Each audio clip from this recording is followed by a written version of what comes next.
Okay. So, syempre, andyan na yung mga na-unbox na natin yung gamit. Kailangan natin ng tools. So, ang tools na kailangan natin ay Allen wrench, metric. Ang alam ko, 6mm itong tinesting ko kagabi. 6mm to. Kita ba? Wait lang. Yan. 6mm. So, hahanap tayo dito ng 6mm. 6. Ayan. 6mm yan. Kita ba? 6mm. Wait lang. Yan, 6mm. So, dito siya. Okay? Alright. Siyempre, kailangan natin ng mga wrench. Meron akong socket wrench dito. So, ito ay, ano ba, 12? Hindi. 14. Ay, 13 to. 14 to. Yan, 14.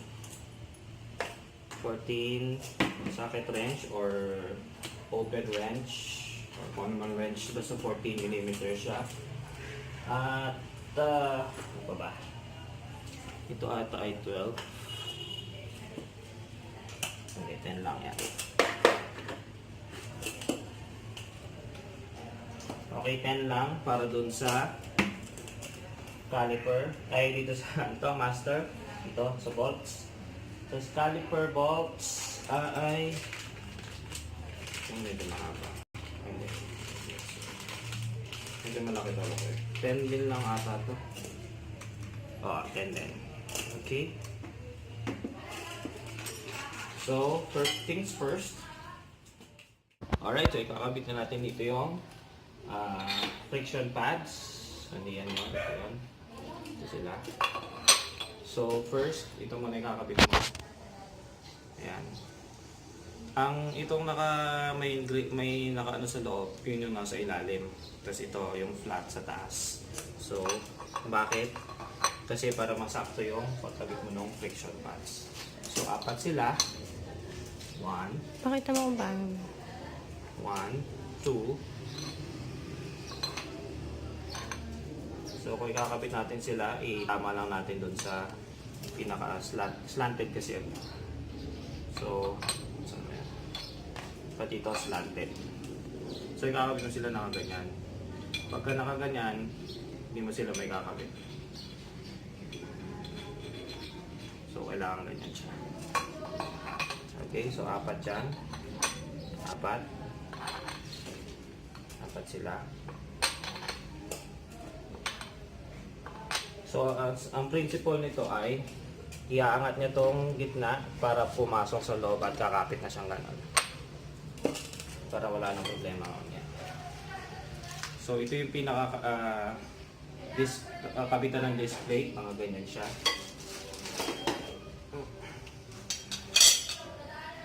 So, dito yung Allen screws. Makabit natin. So, ganyan ang magiging itsura niya. Alright.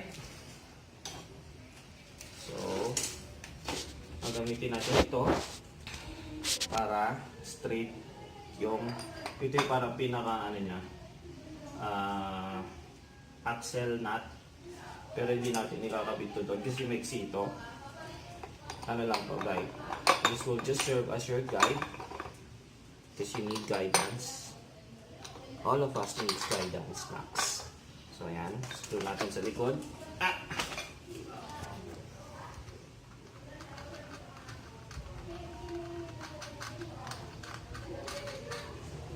Kahit hindi mo naipit na masyado. Basta nakaangat siya. Anyway, so hanapin natin yung butas nito. Ayan. So let's start with the bolts. So criss-cross pattern.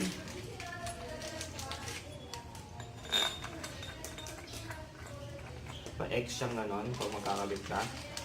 Para square yung pag-angat ng friction pad sa likod. So bakit ko nilagyan ng ganito? Kasi pagka in-screw ko siya nang walang ganito, may tendency itong umangat. So nakakabit siya na nakaangat lang. So at least ito simulated yung axle nut at nakakabit lang siyang ganon. Okay? So let's start tightening things.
Makapit na siya.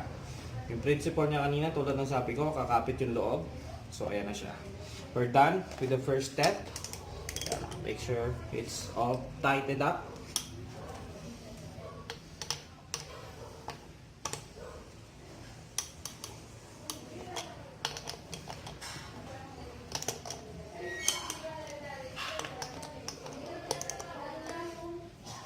So, saka na lang natin siya ito torque. Pag may torque wrench na ako. So, wala akong torque wrench. So, ayan. Ano ba ginagawa ng torque wrench? Anong ginagawa ng torque wrench? Para yung screws kasi, meron siyang certain torque tightening o yung pagka-twist niya para hindi siya masyado masikip, hindi siya masyado maluwang. Pag masyado mo kasi sinikip, masisira yung bolt. Pag masyado siya maluwang, may tendency kumalas. Okay. So, kakapit na natin to. Anong orientation natin? So, sa kabila yung sa right side yung brakes.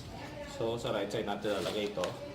Ilalabas ko yung minimum thickness niya, indicator or reminder para makikita mo siya. So, dito siya nakalagay. Okay? So, let's get our 6mm bolts, caliper bolts. So, we have 4. So, 4 sila. 3,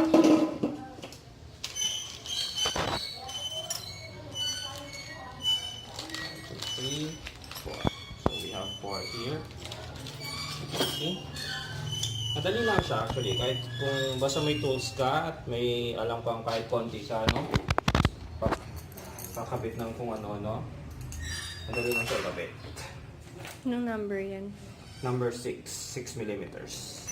So ganun ulit, finger tight.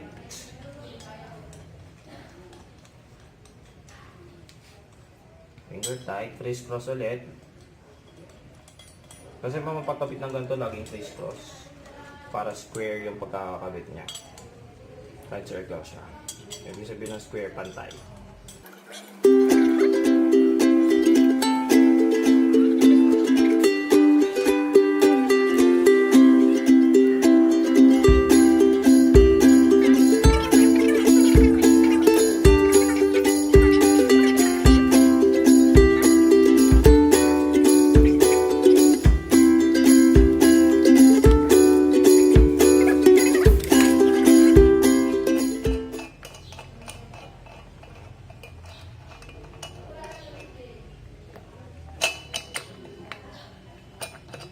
Okay. So, ikakabit na natin ito doon maya-maya. Pero, una, kalasin muna natin yung nakakabit na gulong. Tapos, iuulong ko dito yung motor para makita natin yung pagkakakabit nung caliper tsaka nung master brake cylinder. So,